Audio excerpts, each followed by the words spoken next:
লোককথা নাকি সত্যির? আজকের লোককথা হলো রান্না করা খাবার হলো মানুষের খাবার। এটা কতটা সত্যি কতটা মিথ্যা? প্রথমেই আমাদেরকে জানতে হবে একটা রান্না করা খাবার খেলে আমাদের কী হয় বডিতে।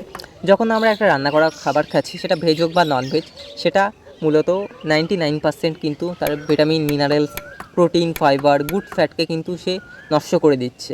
এবার এই খাবারটাই যখন আমরা খাচ্ছি সেটা কিন্তু আমাদের বডিতে কোনো নিউট্রিশনাল গুণ কিন্তু আরোপ করছে না।